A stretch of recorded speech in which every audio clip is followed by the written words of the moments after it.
So in this video, we're going to take a look at how we might be able to write functions that utilize pointers.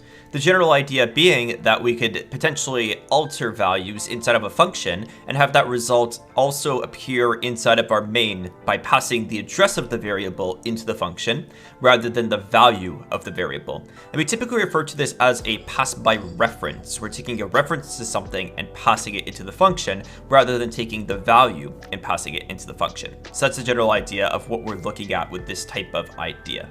So to start off, we're going to define our function, and we're going to give that general just like picture of what's the return type and what variables does it receive. And for the example function in this video, what I'm going to do is I'm going to create a function that adds 1 to a value. That's all it's going to do. So it's nice and simple.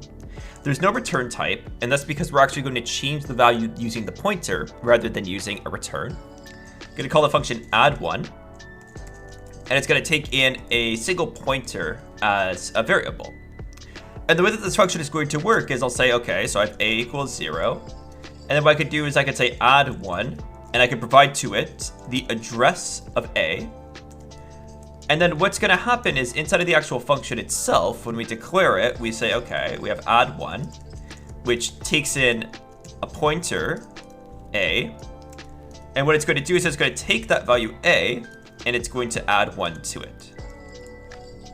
So what's happening here is we have a variable a, and we're giving the function the address in memory of that variable a. What the function then does is it gets the value from that address, it adds 1 to it, and stores it back at that variable address.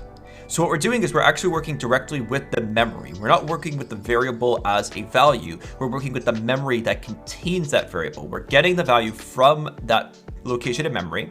We're changing it and then placing it back at that location in memory. That's what this function is doing. So that's the idea of a pass by reference or a pointer-based print like that, or a pointer-based manipulation like this. So what we're going to do is we're going to go ahead and print out that result and just see what happens. So I'll print out a. Remember, a is just a normal integer. The way that we're getting the pointer is by sending the address of a into this function. So we can just print it as normal a like this. Let's take a look at this and see what happens. You see when I compile, everything is good to go, right? And then when I run this, I do get the value 1 as a result. You see that this started as 0, and after this function happened, which adds 1 to that variable, we end up with the value 1 as a result. So you can see that that actually does work, that we can, manipulate this value using the pointer rather than returning the value back. Now, all this might seem a little bit confusing. It's like, why would we actually want to do something like this? There's a lot of benefits to being able to manipulate pointers in this manner, right? So like, one example that we could possibly have of this is if we wanted to swap two values. In order to swap two values, we would, typically have a function to do this because we might do like multiple swaps, like if we're doing like a sorting algorithm or something like that. And in those sorts of situations, it makes most sense to just swap the values directly in the function rather than returning back the swapped values and updating them inside of the list. So in these types of examples, it would make sense to pass in pointers to those values to allow us to swap them directly rather than having to do something else that doesn't involve the pointers. So that's just like one of many examples of where pointers could potentially be useful for you. Another thing that we can do, which is an important thing to note, is we can actually return pointers from a function as well.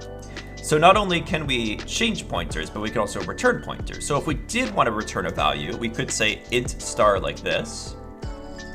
And then what we could do is we could, return that particular value. So I could return back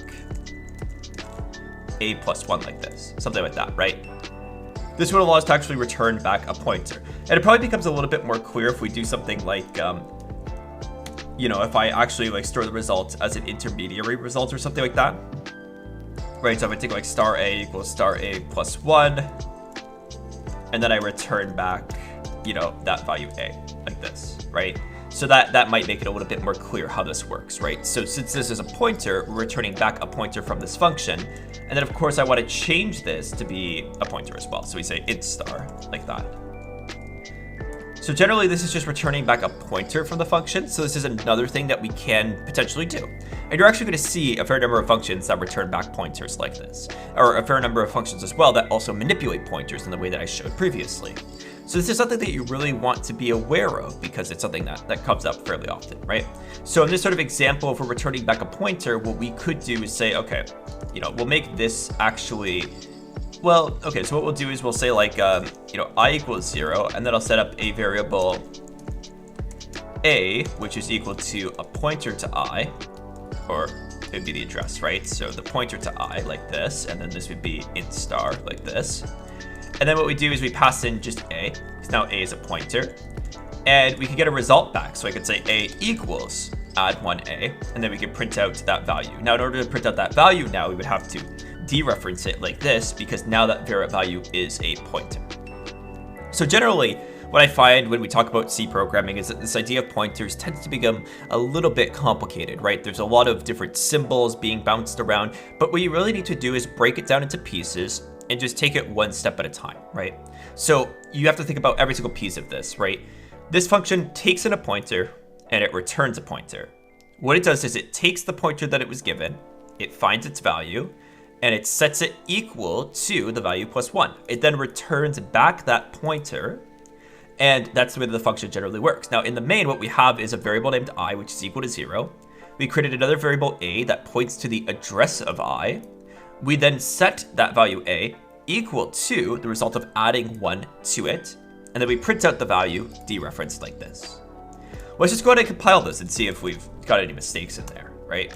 Looks like everything works, and as you can see, we do get a result that seems to function properly. So really, when you're looking at these pointers and addresses, it's just important to keep breaking down what exactly is happening, where the addresses are working in memory. If it helps, drawing a diagram might be a useful thing as well. Without any worries, you're going to see this concept many times if you keep watching C videos, so you're going to continue to see pointers used often, so it's going to be something that's going to become very clear to you as you continue to use them as well. So thank you so much for watching this video.